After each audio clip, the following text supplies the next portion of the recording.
Welcome to this book review, and because I'm reading the series, and I guess I should show you. Okay, so this is Pendragon book review, book 7 and 8. I just finished book 8, and I would do one separately for 7, but unfortunately, it already went back to the library, so I don't have the cover. So that's what I'm looking up real quick.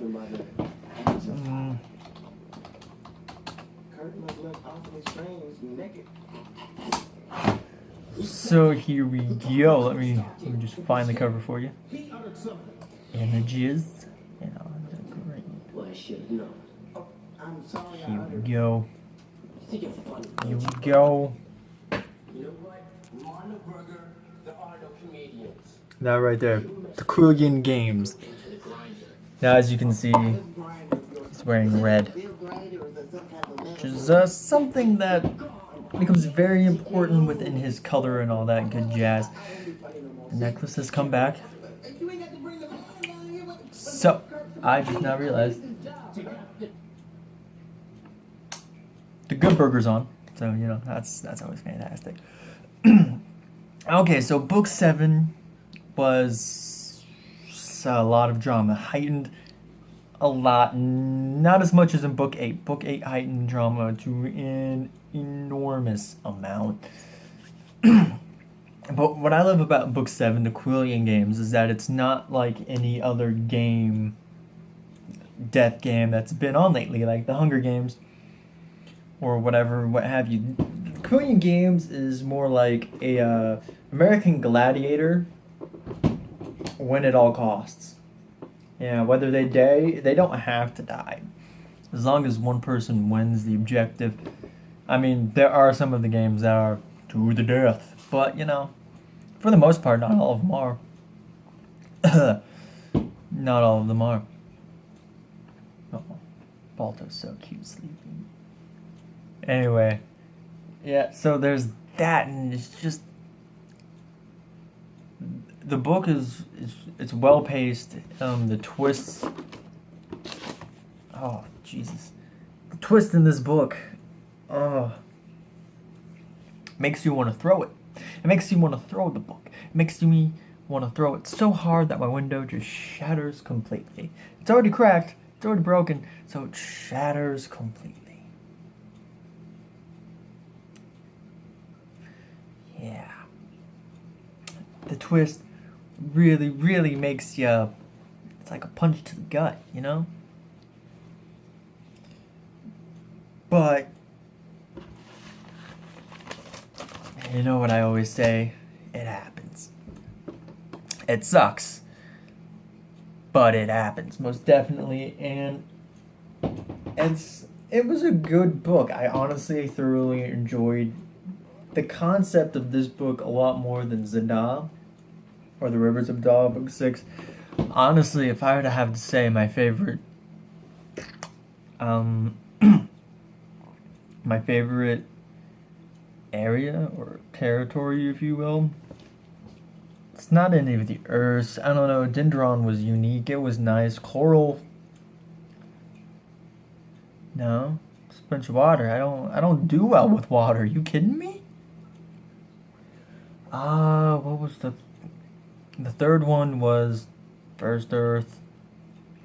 Then you went to Velox, which was interesting and unique, a futuristic-esque type area where people live in fantasies. And Lifelike, then you have, what was it? Oh yeah, Elon, cat world, where everybody's a cat, where, you know, Spader and Genny are stuck.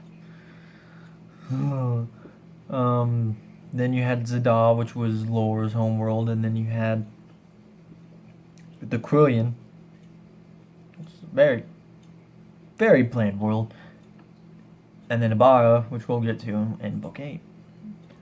But overall, in all, book 7 was really great, and I really enjoyed it.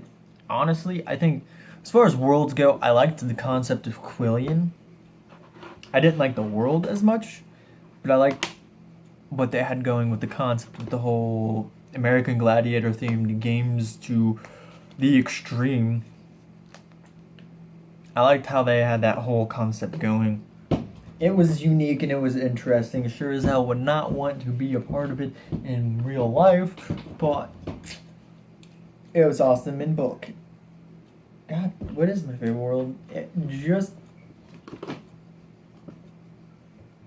Oh.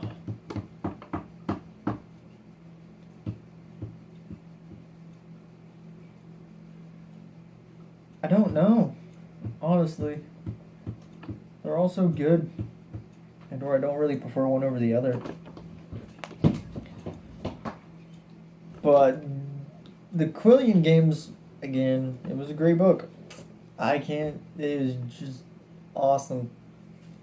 But I give it a 8 out of 10. 8.5. Okay. 9 out of 10. That's what I give all the books I love. 9 out of 10. Unless you're Percy Jackson, it's 10 out of 10. Not with the Percy Jackson film. You just really wanted to do a video on that. Anyway, so now that I've pretty much went over the Quillian games and how much I like it and its concept with the whole American Gladiators to the death thing. Oh yeah, there's one thing I did forget. Dados, which are freaking robot police dogs that appear in Book 8. Yes. The Pilgrims of Rayne. You know? Looked like he got a haircut sometime in between the Quillian games and the Pilgrims of Rayne. Yeah, kind of rhymes. Yes, but Book 8 is a lot longer than the rest. And honestly, this book heightened it so much.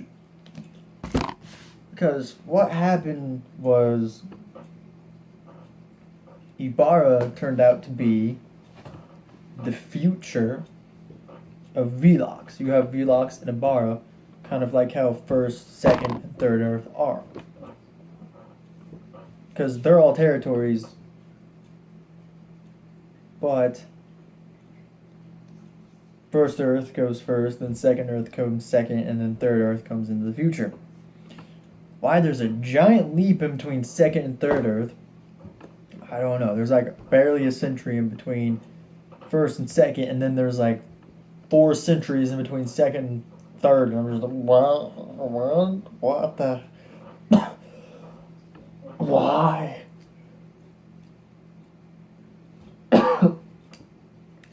Like, Jesus Christ, that's a giant freaking leap. So Velox and Ibarra kind of have the same thing going on. Velox is the overall name of the world, and the Ibarra is just a name of a tiny little island. But in the future, that's where all the people live, essentially. Because, Life Light killed off a lot of people. So they all moved to Ibarra, yada yada. They created a civilization, or they rebuilt one so they can bring pilgrims onto a ship and float them off to other lands to populate and all that good junk, like the Mayflower. Woohoo! So, then, what happened was, not what happened, but what you find out is that the people of Ibarra are ruled by 3 rulers called the Tribunal. And there's 2 women and there's 1 guy, and go figure, Ginge, the male, is the head honcho. Drea and something else. I don't really remember their names. They don't really get much time. But their names are weird and I just can't really remember. But Ginge also had quite a few dialogue. Or quite a bit of dialogue compared to those 2. Most of their dialogue's in the very beginning, where they have reactions and very little dialogue at the end. Anyway, they all rule and they keep the past of Velox a secret, which is what happened in the 4th book, the reality book. And so to them, Asia Quillian, the Velox traveler, is a legend and a hero, essentially. And then you have Siri, who is the new traveler, after his father died in the 7th book, at the very beginning of the 7th book. Remuti, I think I mentioned his name before. No, I didn't. Yeah, Remuti dies at the very beginning of the Quillian games. Spoiler alert. And he's the Traveler of Ibarra, which you find out in that book also. And then he finally goes to Ibarra in this book, and he meets Ciri and finds out that Ciri's his son. And so Ciri's a troublemaker, and he goes against, or he's like a little rebellious kid, or rebellious mongrel, thief, whatever. You know. But the tribunal don't really think highly of him because he's so outspoken against them. Because he knows that there's more going on than that they're letting on. Because his father, Remuti, was on the tribunal. And so he made this group called the Jackals. Yeah, the Jackals. Fantastic little squad. They're all just like him, kind of, and he's kind of the leader. They're all weird and rebellious and outgoing. I don't know. And so Ciri is kind of like, in the beginning, he doesn't trust Bobby and kind of refuses to listen to him and tries to act tough. And near the end, he's more of a follower because Bobby Pendragon is the leader of the Travelers. But anyway, oh, Jesus Christ, I'm tired. All the while, on First Earth, Bobby took Courtney to First Earth. Because Mark is there, and Mark kind of jumped ship in the 7th book because, you know, he had this whole thing going on with Andy Mitchell. And Andy Mitchell turned out, surprise, surprise, twist, twist, Saint Dang. And kind of tricked him using Neva Winter, a traitor traveler. Sorry. Spoiler alert. This is just going to be one giant spoiler alert. So yeah, so Mark's on First Earth, and then he made that whole Forge thing. And so now Second Earth has all these technology, and Third Earth has all these Mark Butler, or Mark Robot Butlers. I don't know what that's all about. But whatever. And so then Bobby takes Courtney to First Earth so she can find him, and then there's Dodger, who was in the 3rd book, who is Gunny's acolyte, and then they both go on to the Queen Mary, which is a giant hotel cruiser liner, to find Mark and get him to stop Forge and destroy it, but it doesn't matter in the end. And then the Dados, which is what Saint Dane's using to try to take over Hala,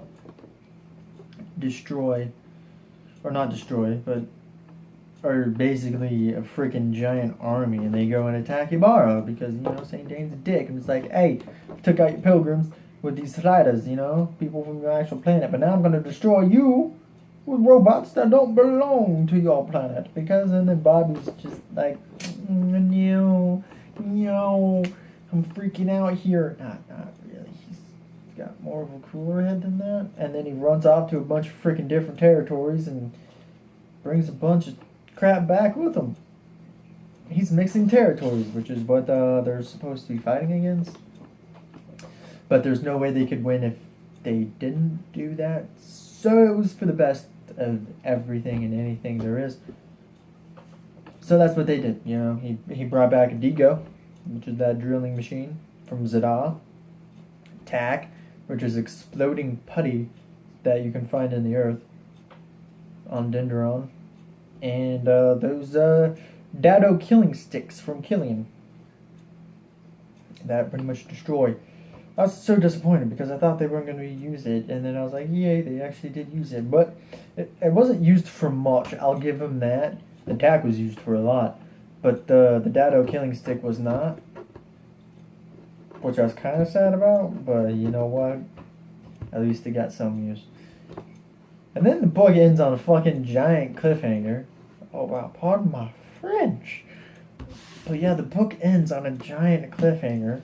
It ends with Saint Dane and Neva Winter as her disguise is revealed of who she was on Ibarra.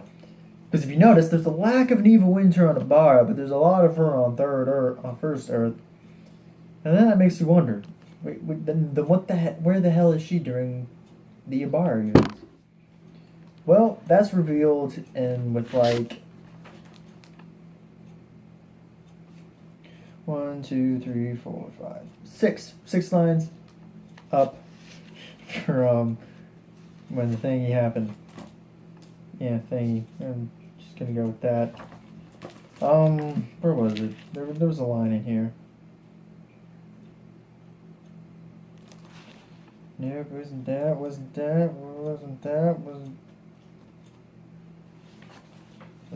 here? Yes, it was somewhat. I'm getting close to it.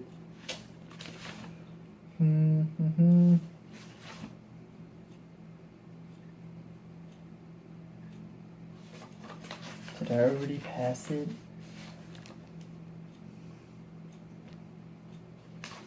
Did I even get to it yet? Yes, I'm looking for a single line and then I'm ending off the video. I think.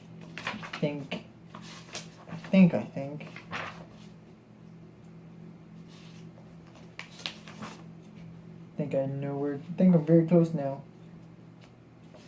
I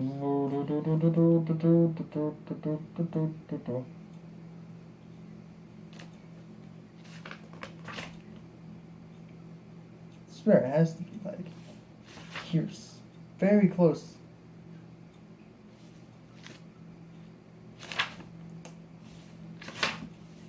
Oh my god, what?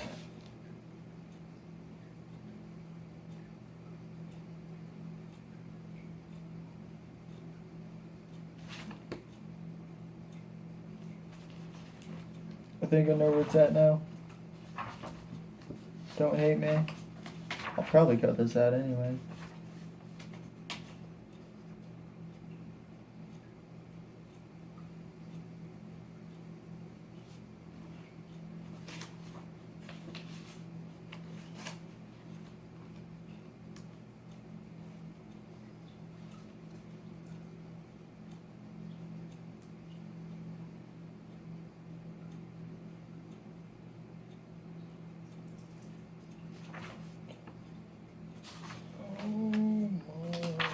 God.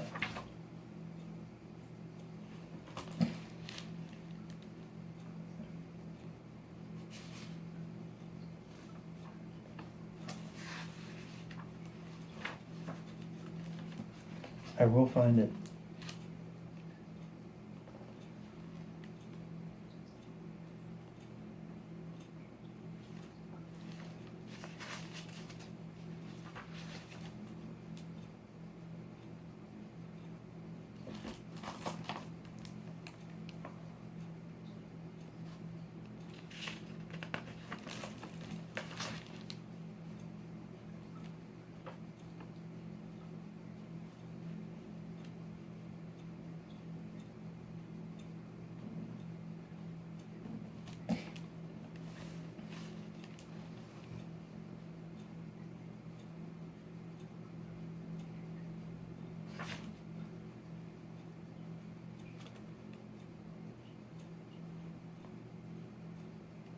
Yes, I'm still searching.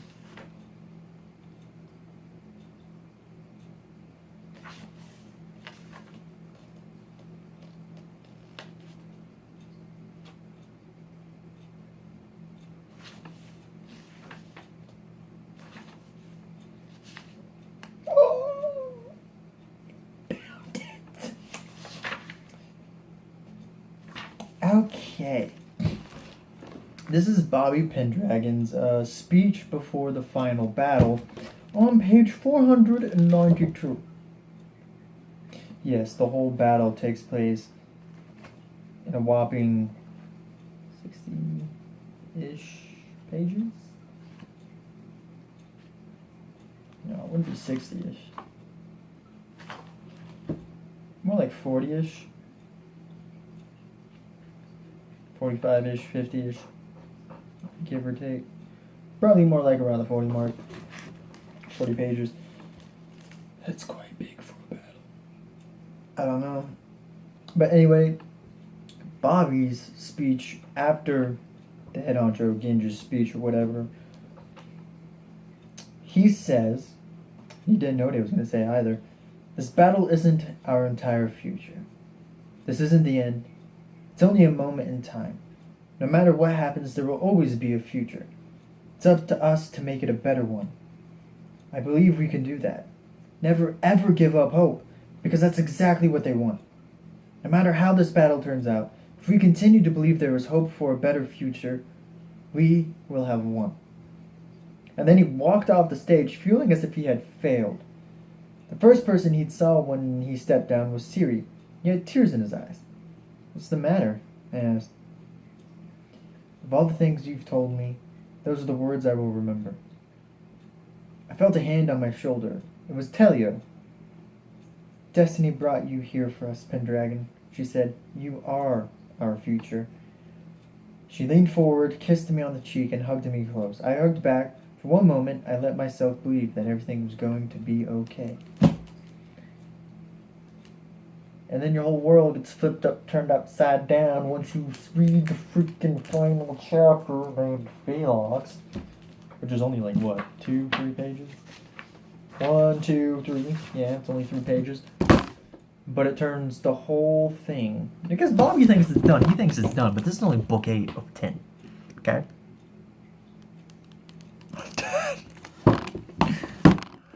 Anyway.